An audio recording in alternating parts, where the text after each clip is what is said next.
this video we will be talking about common travel area, rights of UK and Irish citizens. Please support us. Press the subscribe button now. And tick the bell icon to get the notification about latest video update.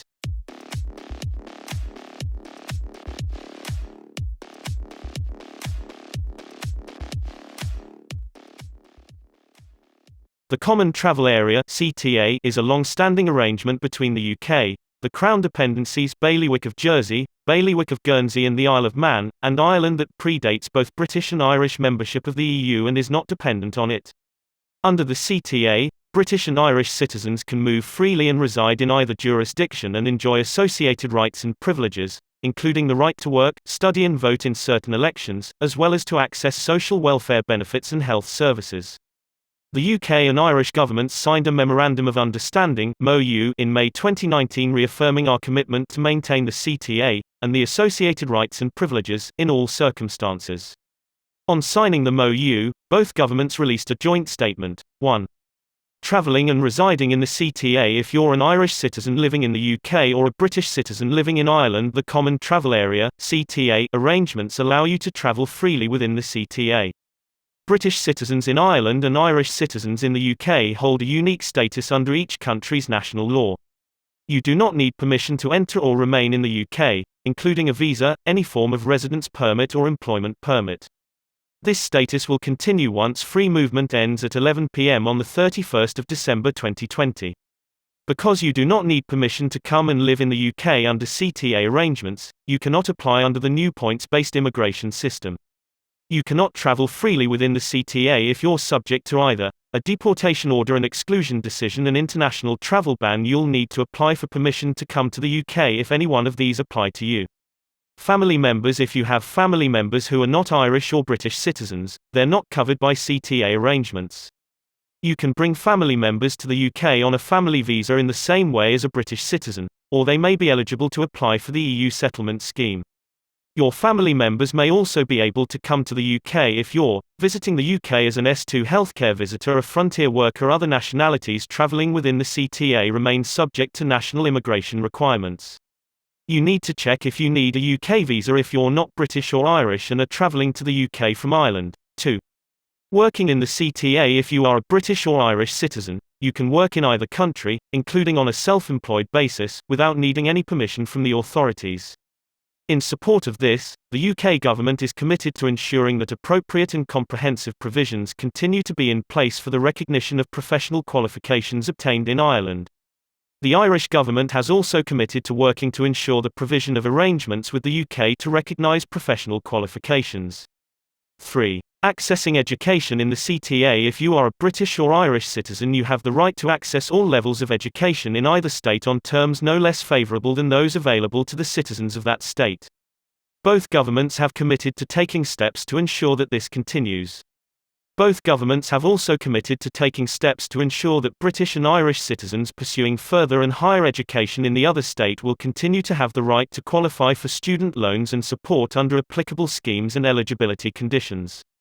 4. Accessing social security benefits in the CTA. If you are a British or Irish citizen residing or working in the other state, working in both states or working across the border, you are subject to only one state's social security legislation at a time.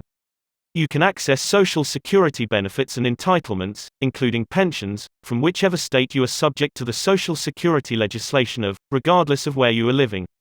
When working in the CTA, you pay into only one state's social security scheme at a time and are entitled, when in the other state, to the same social security rights, and are subject to the same obligations, as citizens of that state. You also have the right to access social security benefits on the same basis as citizens of the state you are in. The UK and Irish governments have concluded a bilateral agreement to ensure that these rights will continue to be protected. 5. Accessing healthcare in the CTA. If you are a British or Irish citizen, you have the right to access healthcare in either state. When visiting, you also have the right to access needs arising healthcare during your stay. Both governments have committed to taking steps to ensure that this will continue. 6. Accessing social housing support in the CTA. If you are a British or Irish citizen residing in the other state, you have the right to access social housing, including supported housing and homeless assistance, on the same basis as citizens of that state. Both governments have committed to taking steps to ensure that this will continue. 7. Voting rights in the CTA. If you are a British or Irish citizen living in the other state, you are entitled to register to vote with the relevant authorities for local and national parliamentary elections in that state on the same basis as citizens of that state. Upon reaching voting age, you are entitled to vote in those elections on the same basis as citizens of that state. Both governments have committed to ensuring that these arrangements will continue. 8. Irish citizens and the EU settlement scheme. You do not need to do anything to protect your status in the UK once free movement ends at 11 p.m. on the 31st of December 2020. You will continue to be able to enter and reside in the UK and to enjoy your existing rights as provided for by the CTA arrangements. If you're an Irish citizen in the UK, you do not need to apply to the EU settlement scheme, but you may do so if you wish. The application process is the same as for any other applicant.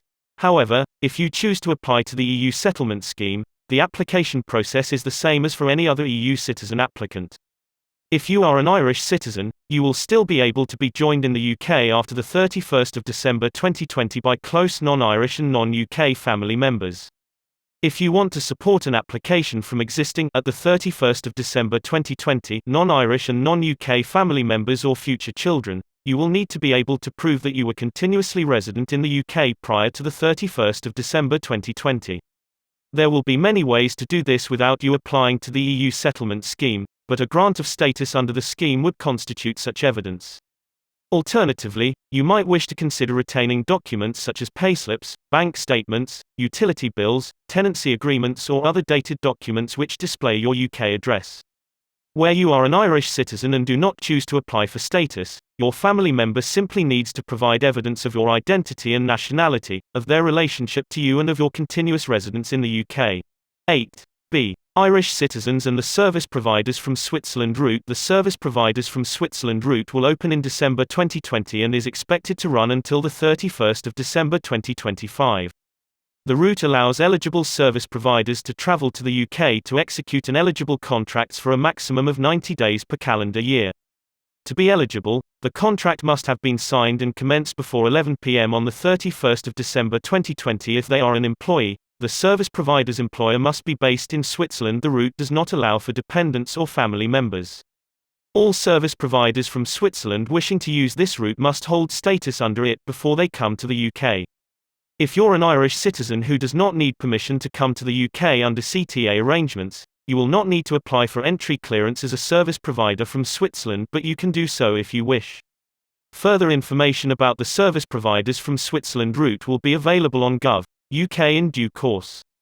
8c. Irish citizens and the S2 healthcare visitor route. The S2 healthcare visitor route will provide a route to enter the UK from the 1st of January to allow eligible persons to undertake, or accompany a person undertaking, scheduled treatment authorised under the S2 route, where authorisation was requested before 11 p.m. on the 31st of December 2020. If you're an Irish citizen with rights provided for under the CTA arrangements, you will not be required to apply for permission to enter the UK as an S2 healthcare visitor. Non-Irish citizens accompanying an eligible Irish citizen can apply to enter as an S2 healthcare visitor without the Irish citizen having to make an application of their own. They will need to provide certain evidence about the eligible Irish citizen to do so. Further information about the S2 healthcare visitor route, including the evidence that will need to be provided, will be published on Gov.uk shortly.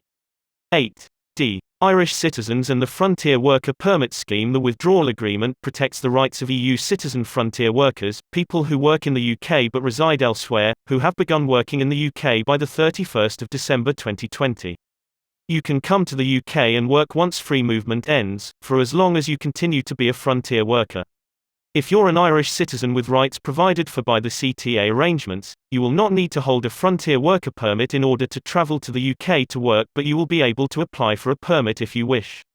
If you have family members you want to bring to the UK who are not Irish or British citizens, they can apply to the EU Settlement Scheme (EUSS).